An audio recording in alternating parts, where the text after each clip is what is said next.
Continuando. Volte para Mateus capítulo 1, versículo 23. Deixa eu voltar para Isaías capítulo 7, versículo 14, só para a gente falar uma coisa. Diz, um sinal vos será dado, que a virgem ou a jovem conceberá e dará à luz um filho. Será um sinal. Que sinal? O sinal que Deus está fazendo uma nova ou preparando uma nova arca. Ok? É o sinal que Deus vai recuperar tudo aqui nessa terra. 1:21. Ela dará à luz um filho, lhe porás o nome de Jesus, ou lhe porás o nome de Jeová salvará, porque ele salvará o mundo dos seus pecados. Então, o interessante de vermos Jesus com o nome Jeová é muito interessante. É muito interessante. Quando nós pegamos o exemplo lá do som 3:1, nós vamos entender melhor. Porque no versículo 23 diz, eis que a virgem conceberá e dará à luz um filho. Isso será um sinal, diz o profeta Isaías.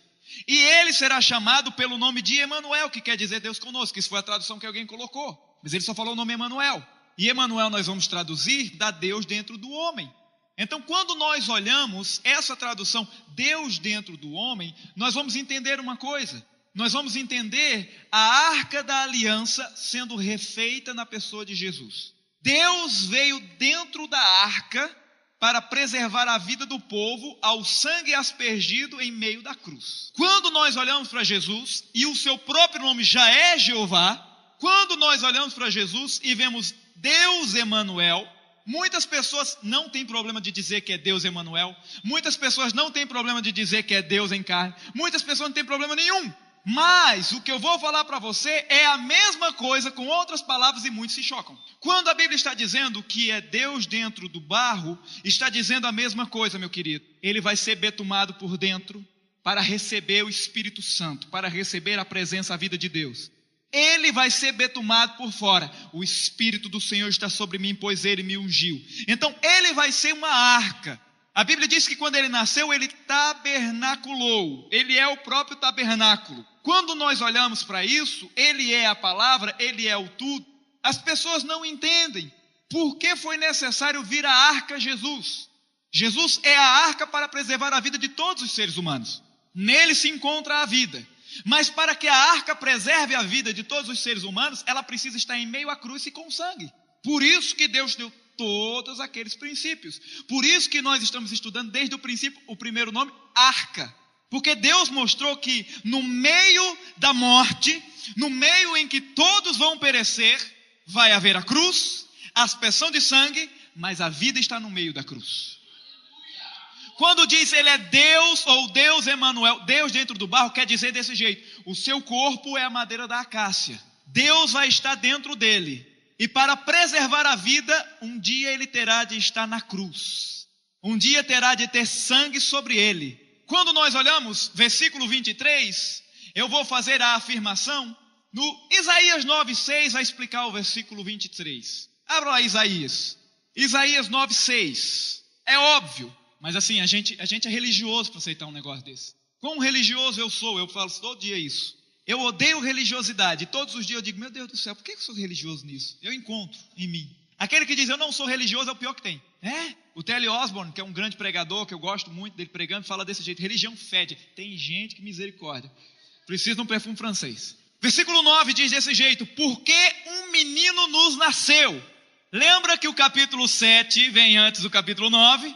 A profecia era sobre um menino nascer de uma virgem. Nasceu o filho de Isaías. Versículo 9 vai falar sobre o filho ou sobre o próximo Salvador. Mas olha o que fala versículo 6. Porque um menino nos nasceu. Diga, um homem. Um filho se nos deu. O governo está sobre os seus ombros. Diga, homem. O governo está sobre os seus ombros. Diga, rei.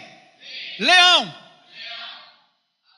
Seu nome será maravilhoso, conselheiro, Deus forte. Diga, Deus, águia. Aleluia. Deus o quê? Forte, servo, força de boi. O boi. Pai da eternidade, príncipe da... Não jogue pedras. Jesus não era simplesmente filho de Deus. Jesus era Jeová em carne. Jeová que foi acusado no Velho Testamento de matar, de ferir, de tomar, Aquele que o povo diz, Jeová faz isso, Jeová aquilo outro, todo poderoso. Deus é um Deus trino e não pode ser separado da sua trindade. Tem 3 formas de manifestar-se. Ele manifestou-se na maneira do Filho. Jesus era o próprio Jeová que se fez carne. Você sabe para quê? Para mostrar aos homens que nada do que falaram no Velho Testamento ao seu respeito era verdade. Vocês falaram que eu mato e que eu firo. É mentira. Eu sou a ressurreição e a vida. Aquele que crê em mim, ainda que esteja morto, viverá. Eu não mato como vocês dizem.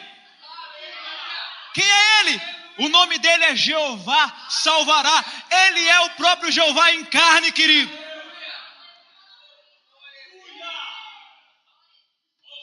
Ele é a arca, o templo do Deus vivo. Quando Jesus andava. Aleluia.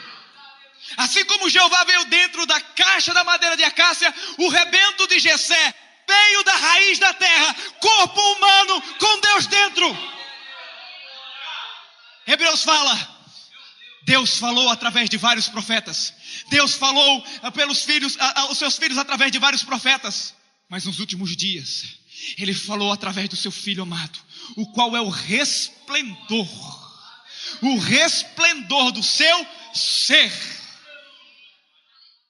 Jesus não é simplesmente a presença de Deus conosco, é Deus literalmente.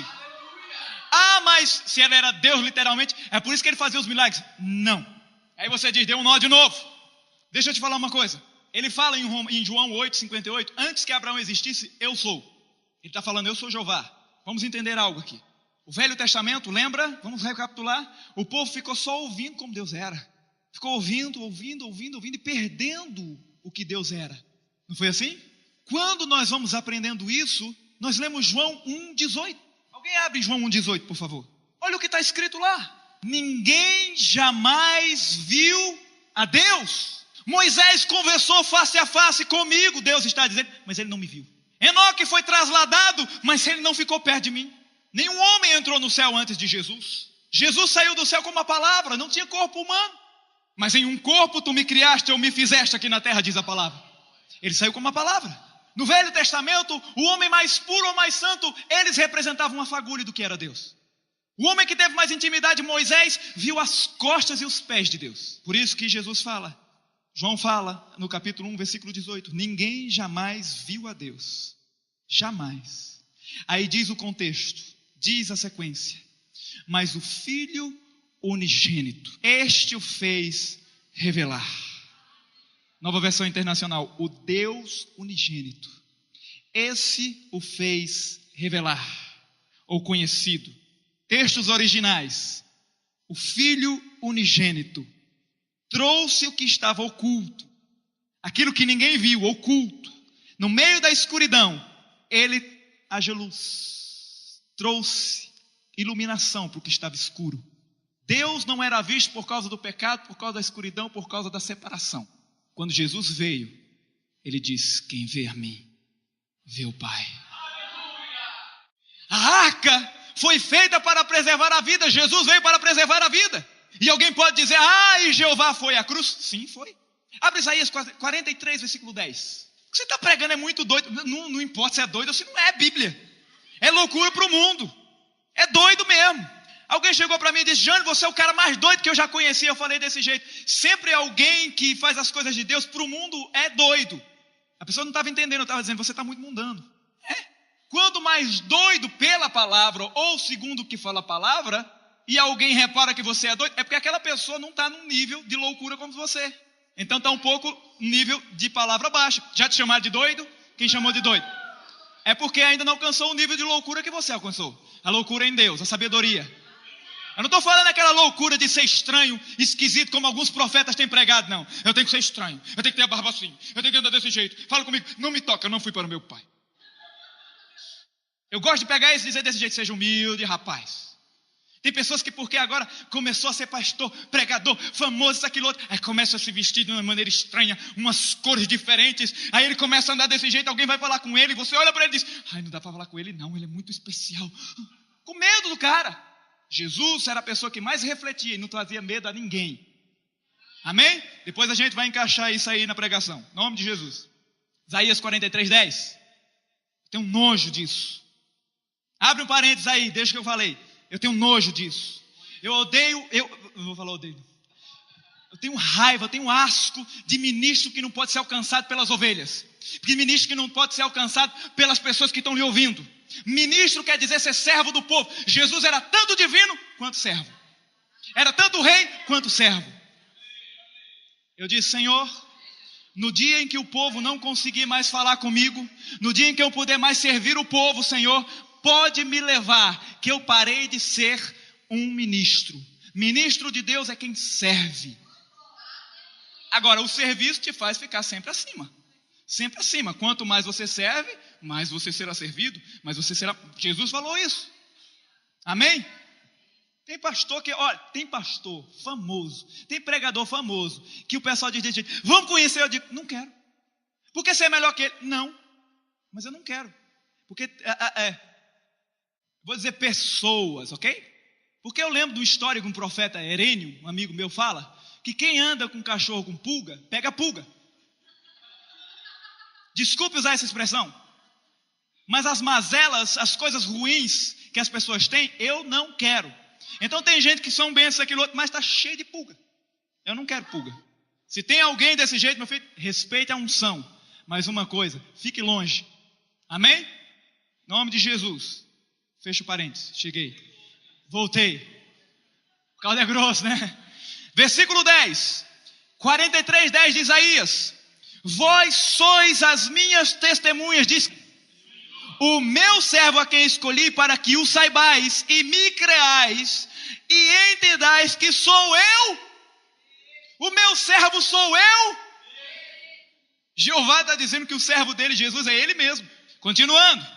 E que antes de mim nenhum Deus se formou, em um corpo me formaste. Nenhum Deus se fez carne. Antes de mim nenhum Deus se fez carne. Olha que coisa tremenda. Depois de mim nenhum haverá. Quem é Jesus? Elohim é Deus Pai, Filho e Espírito Santo. Jesus não pode ser separado de Deus. Jesus é Deus. Como é que ele, mesmo sendo Deus, ele não viveu como Deus? Diz lá em Filipenses, capítulo 2. Isso é o que dá o nó na cabeça. Isso é o que faz o povo ficar doido. Filipenses capítulo 2, versículo 5. Isso dá um nó na cabeça. Porque os pregadores dizem desse jeito. A mulher do fluxo... Não. Jesus sabia os seus pensamentos. Claro, ele era Deus. Está errado. Ele sabia por causa dos dons do Espírito. Entendeu? Ah, não, mas Jesus andou sobre as águas. É porque ele era Deus. Não. Jesus viveu como um homem ungido, mesmo sendo Deus. Veja o versículo 5. Haja ou tende em vós o mesmo sentimento que houve também em Cristo Jesus. Pois ele, subsistindo em forma de quem? Não julgou com usurpação ser igual a Deus. Antes a si mesmo se esvaziou, assumindo a forma de servo. Ele se esvaziou de si mesmo. Ele era Deus, mas era como se ele andasse com o interruptor de Deus desligado. Ele deixou, alguém ficou escandalizado quando dizemos que Jesus não era onisciente, onipresente nem onipotente. Por quê? Porque ele não quis ser. Ele deixou, despojou. Ele era, sempre foi. Ele é onipresente? Sim. Onisciente? Sim. Onipotente? Sim. Jesus em carne humana, ele era onipresente? Não. Era e não era. Como? Ele era, mas não usou isso. Como? Ele se despojou, disse que ele era. Viveu como você e eu, querido. Olha, antes a si mesmo se esvaziou, assumindo a forma de servo, tornando-se em semelhança a homens, reconhecido em figura humana. A si mesmo se humilhou, tornando-se obediente até a morte e morte de cruz. Querido, ele diz desse jeito: ô Pedro, se eu quisesse eu chamava aqui não sei quantas legiões de anjos. Eu não quero. Aí eu vou falar uma coisa agora. Aí eu digo desse jeito, eu acabo de dizer desse jeito. Não, porque ele era Deus. Jesus também era imortal. Aí você diz, claro, ele era Deus. Não, ele se esvaziou de ser Deus. Ele viveu como Adão, sem pecado. Deus estava nele, ele era a arca do Deus vivo, mas ele não teve usurpação, ou por usurpação. Ele viveu uma vida como a sua, sem pecado. Se não fosse assim, ele não poderia ser o seu substituto. O que acontece? Aleluia, diga glória a Deus. Glória a Deus. O negócio vai ficando bom.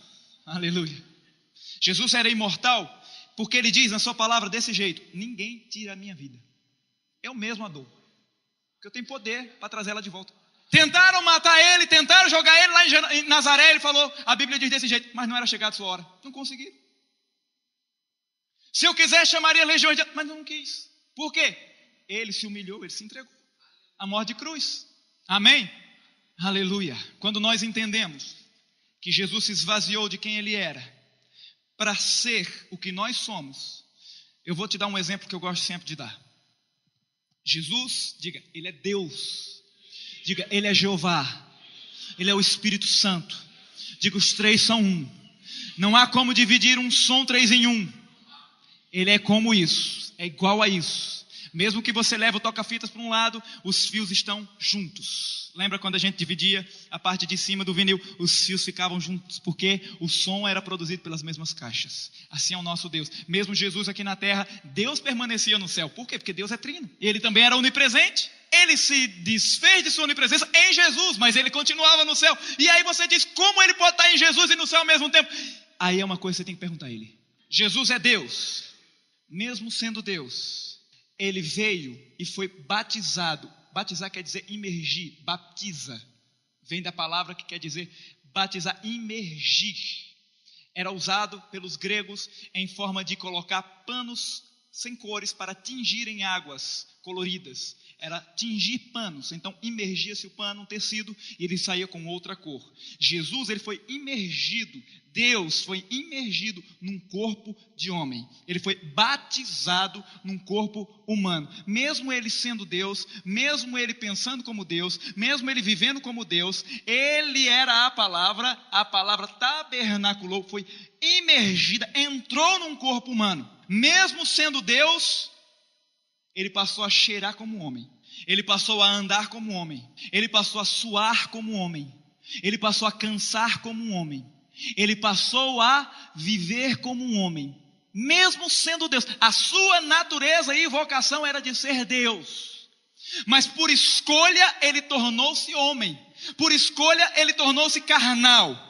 Ele é divino, mas por escolha ele tornou-se totalmente carnal, porque ele foi imergido dentro de um corpo. Amém? Ele se limitou a ele mesmo. Vamos entendendo?